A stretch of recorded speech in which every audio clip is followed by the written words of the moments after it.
From the Matrix Home Solutions Studios, this is Chicago's Morning Answer on AM 560, The Answer. Listen to AM 560 The Answer online at 560theanswer.com, on the AM 560 mobile app, on your Alexa-powered smart speaker, and on TuneIn, iHeart, and on Odyssey. This is Chicago's Morning Answer with Dan Proft and Amy Jacobson on AM 560 The Answer.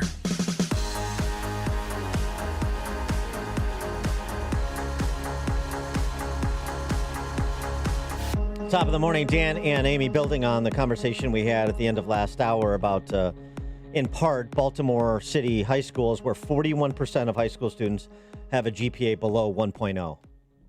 Let that sink in again. Low D average. And how's that going to go for you, for them, and for us, when you don't educate the next generation of Americans?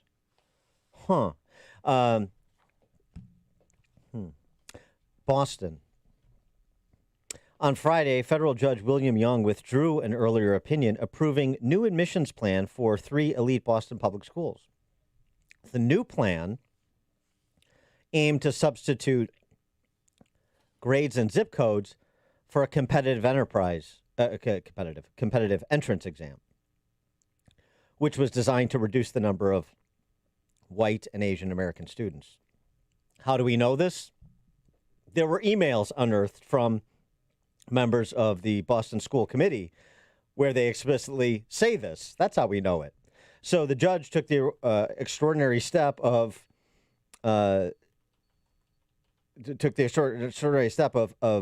withdrawing an earlier opinion, the first time he had done that apparently in his 36-year judicial career, because the school system's attorneys misled him. The emails and texts have statements like this from board member Alexandra Olivia Davila, saying she's sick of Westy Whiteys. Me too. I really feel like saying that. Committee Chairman Michael Locanto mocked the Asian names of some of those who commented. All 3 have since resigned.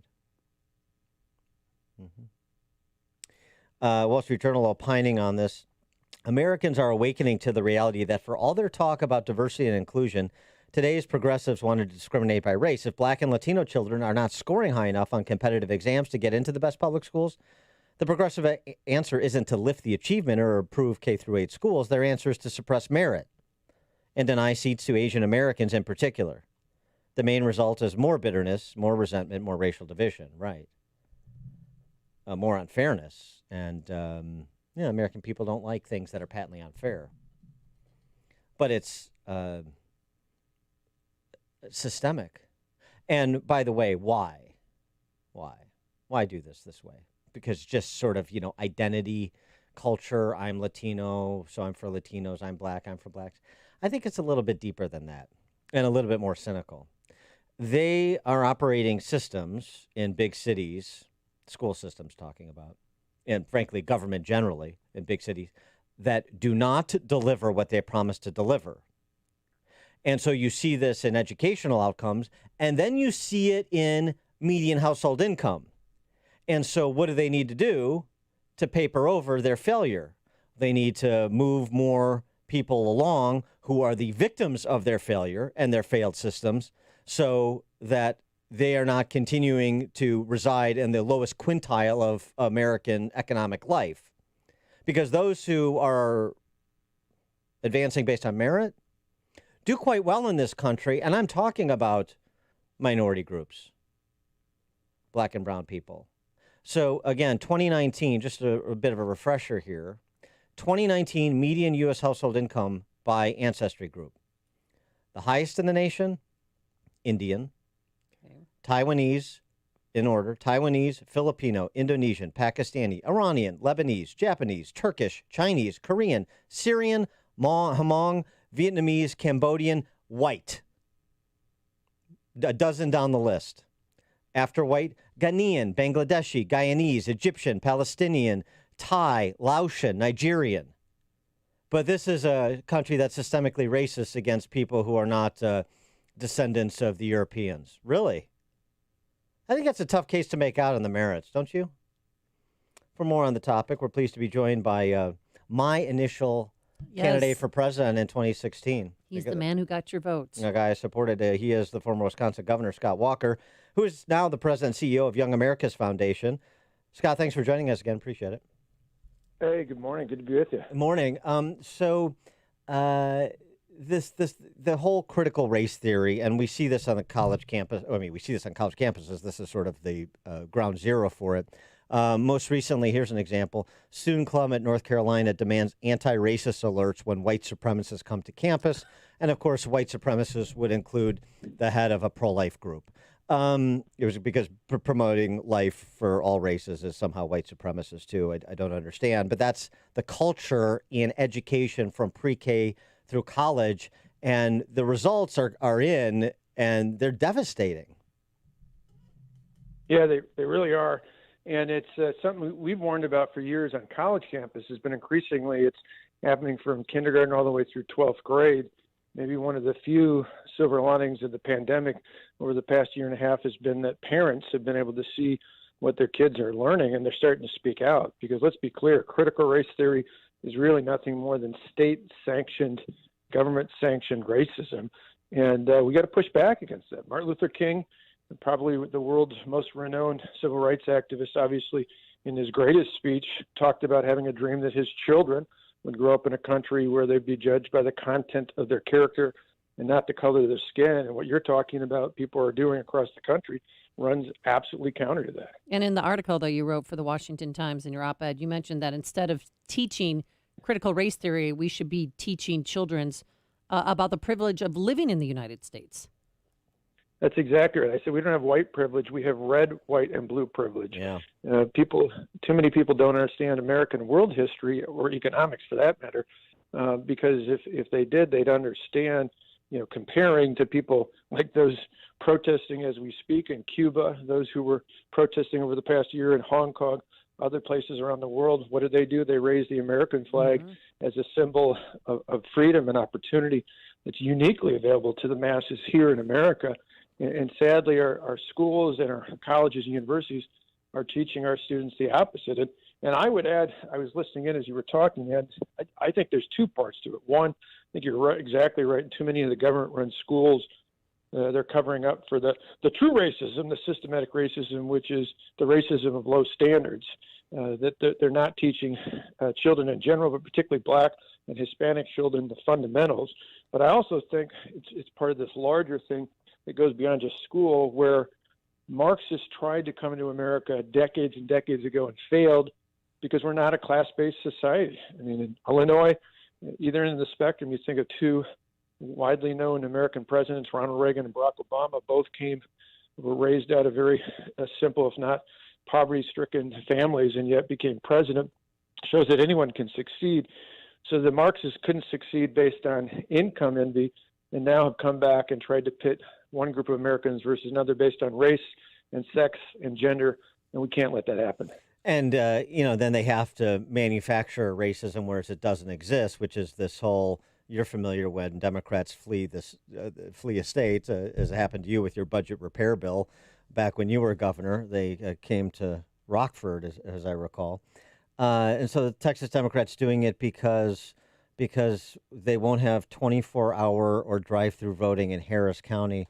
Harris County, which saw a turnout, 65.86% turnout in November of 2020. The statewide average in Texas was 66.73. Not much different. And as Karl Rove writes, 130 Texas counties without 24-hour or drive-through voting had higher turnout than Harris. Why is that? Maybe it's just interest level. Could be that. But the whole idea that this is Jim Crow 2.0 and that the Texas Democrats who abdicated to D.C., as Kamala Harris said, are 21st century Frederick Douglasses and Susan B. Anthony's. I mean, it's really incredible, the rhetoric. Well, it is, and I think, again, much like what they're doing with students, I think it's racist to say that because someone's color, they're not able to show a photo ID or to do it. In this case, they added it for those voting via absentee ballot, that they can't follow the same guidelines, simple, common sense guidelines that everybody else is within a given jurisdiction. Bottom line is Wisconsin a decade ago Not only did people flee to run away from our reforms, they went to the old Clock Tower Inn in Rockford, which is no longer. In fact, I'll be nearby there in a couple of days on my way to Dixon to the Ronald Reagan Boyhood Home. We're having a student event there, but they fled there. We ultimately prevailed by being patient and not backing away, even when 100,000 protesters occupied our state capitol. But in this case, they need to be patient and realize, look at other states, including Wisconsin. I signed as well a decade ago, photo ID requirement to vote. We use it for absentee voting. We have similar requirements in writing and a uniformity in terms of early voting across the state. And last November, despite all the claims a decade ago when these reforms passed, last November, more than 70% of the eligible voters in the state of Wisconsin turned out to vote, one of the highest in the nation and one of the highest in decades. It just shows that their rhetoric doesn't match the facts. Well, did you threaten the Democratic legislatures back then saying, you know, when you come back, I'm going to arrest you, similar to what Greg Abbott did in Texas? We had called out the state patrol to go check senators' homes. They obviously then fled to Rockford. A few went to Chicago, as I understand. The state Senate Majority Leader and President stopped their paychecks from being deposited into their paycheck or into their bank account. Instead, printed a check out and locked it in their desk on the floor of the state Senate. That's a good We idea. did all sorts I of like that. things. Yeah. Saying you want your check, come and show up for it. Unfortunately, what happens, and I'm sure is happening in Texas, is you get all these national groups, these liberal activist groups, who will just subsidize these lawmakers as long as they're willing to hold out. And I think Greg Abbott's going to do what we did, and that is you just you gotta stay firm. You gotta not back down. And I think in their case, sooner or later, there's going to be other pieces of legislation that are important, hopefully, to those lawmakers, and they're going to hear from their constituents and have to come back. Yeah. But if I was Abbott and his allies in the legislature, I wouldn't back down. Yeah, and the problem is those Texas Democrat legislators are easy to subsidize. You just need to get them a case of Miller Lite, and then they seem to be fine. And by the way, when you scrambled the state police to check on legislators back in the day, I recall asking you to scramble the National Guard in Wisconsin, and since they're in Rockford, why don't you just go ahead and invade Illinois and take it over? And you chose not to do that, much to our chagrin. So sorry about that. Well, I figured I didn't want to accidentally take a few Bears fans up with me. And, right. They wouldn't say, well. Right. You always got to go to the Packers-Bears thing. I Yeah, mean, he it's does. what Well, you cheeseheads. It always you goes guys to the got it for Bears. Basketball, I give you. We're excited with the Bucks. Oh, last that's night, right. But you've got one for the thumb, so we'll never be able to compete with Jordan and the Bulls. So you always got that. There you go. You mentioned Cuba, and I just want to get your reaction to this. I just thought this was an incredible headline. Reuters: Cuban protests risk exacerbating COVID-19 spike. Oh, my. So, the subtext of this is real simple, is a unwillingness to criticize communist dictatorships. And basically, the posture of Reuters and the D.C. press corps is live on your knees unless you're Black Lives Matter, which is to say, unless you're a Marxist. That's the only group that gets a pass, is Marxists out protesting in the streets last summer. But otherwise, live on your knees because COVID is the most important thing in human existence. Well, and think about this. BLM, the organization, put out a statement basically blaming this all on the United States, remarkable as that is, and claiming, that Cuba had this great history of humanitarian medical relief. Yeah, they sell off, they force people into the medical profession and then sell their services to other countries while their people are suffering in Cuba. It's a great reminder to every young person in particular who doesn't know anything else about the world. Look at Cuba. The reason they're out in the streets is because, there are shortages, but that's what happens when you have communist and socialist regimes. And for all this bogusness about the embargo doesn't apply to medicine. The embargo doesn't apply to food. So that's just nonsense. The reality is they promise power to the people, and instead, as we see in Cuba, power goes to the elite, suffering goes to the masses. That's what you get under communism and socialism. And I stand with the people of Cuba and anywhere else in the world who want to stand up against communism and stand for freedom, and we should all too. Yeah, but why do you think President Biden is turning his back on Cubans? Well, I think that, he gave a statement the other day and all but ignored, well, literally not all, but literally ignored the communist and the socialist regime. Warnock, I think Senator Warnock, Raphael Warnock, was one of the most outrageous. He talked about standing with the people of Cuba against years of oppression. And I'm thinking, this is the guy who was a youth minister at the church in New York City that Fidel Castro spoke at. Who do you think was the guy who did this? It was Castro and the masses, and they've continued that. So Joe Biden is afraid to stand up against his base. His base is radical. If it's not anti-American, they're not for it. And that's a big problem long term, because it used to be Democrats and Republicans could have policy debates, but I genuinely think even folks who disagree with me politically still loved America. Increasingly, that's in question, and that's troubling long term. It's why I'm doing the work I'm doing at Young America's Foundation, YAF.org. If people are interested, send your kids, your grandkids, be involved, because we've got to fight back. Reagan warned about this. Freedom is only one generation away from extinction. We don't get it in our bloodstream. We got to stand up and fight for it and defend it, and then pass it on to the next generation to do exactly the same thing. He is former Wisconsin Governor Scott Walker. He's now the president of Young America's Foundation, YAF.org. If your kid's in college, just start a YAF chapter on their campus, or certainly access YAF for conservative speakers. I did 25 years ago when I was an undergrad at Northwestern. It's a great organization to help bring conservative perspectives to campus. Scott Walker, thanks so much for joining us again. Appreciate it. Have a great one. Thank you. And he joined us on our turnkey.pro answer line. It's news, opinion, insight.